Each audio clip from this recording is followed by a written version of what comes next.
It works in conjunction with HAARP, and I think I can feel it getting inside my head, so I am done here right now.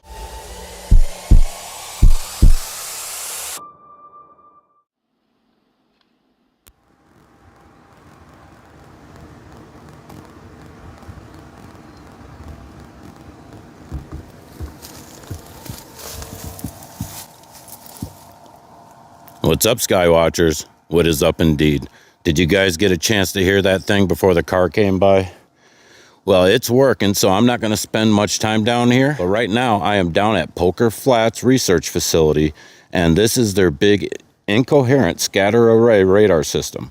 It works in conjunction with HAARP, and I think I can feel it getting inside my head, so I am done here right now. In 1993, the FAA started warning pilots to stay away from a certain section of airspace over Alaska. The government was experimenting with a new breed of high-altitude electronic technology that was significantly altering the Alaskan airspace. The experiments continue to this day, and critics are warning that this project could have global effects that will destroy our planet. HAARP is an acronym for High Frequency Active Auroral Research Program. According to program manager John Hesher, HAARP is a research facility designed to study the ionosphere. What we're interested in is what is the effect of a large input of energy on the ionosphere. The ionosphere is the outermost layer of the Earth's atmosphere. It is part of an electromagnetic field that keeps out harmful solar and cosmic radiation.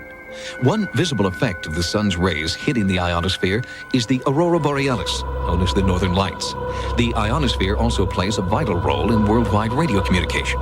When HAARP is fully operational, it will transmit extremely powerful blasts of high-frequency radio waves directly up into the atmosphere, superheating the electrons that make up the ionosphere. This will cause them to disperse, effectively punching a hole in the ionosphere.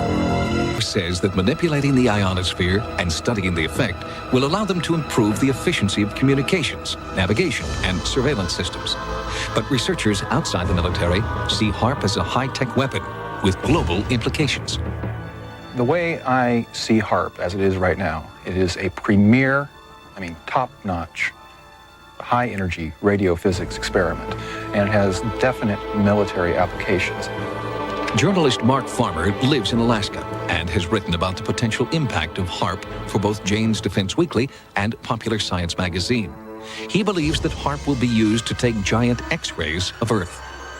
Earth-penetrating tomography is a technique using extremely low-frequency radio waves. One section spoke about using radio frequency radiation transmitters for disrupting human thinking, for basically debilitating troops invisibly by being able to bombard them with radio frequency that was tuned to just the right frequency, in just the right waveform, so as to totally disrupt their mental process and basically debilitate those troops. Because of HAARP's potential to disrupt the Earth's magnetic field, many observers are concerned that it will damage the biomagnetic sensors that migratory animals like salmon and birds depend upon. But what generates the most concern by far is HAARP's ability to tamper with and punch holes in the ionosphere. The thing that one of the Air Force documents points out is that they want to use this heater to create enough energy in the ionosphere to get a runaway effect up to the next stabilizing level, whatever that might be. It's precisely whatever that might be that worries Dr. Patrick Flanagan, a physicist who believes the ionosphere is extremely fragile. The ionosphere is a chaotic system that is on the edge of instability. So the trigger point for HAARP would be that energy and that frequency which throws the ionosphere into chaos. In other words, it would be that point which throws it over the edge.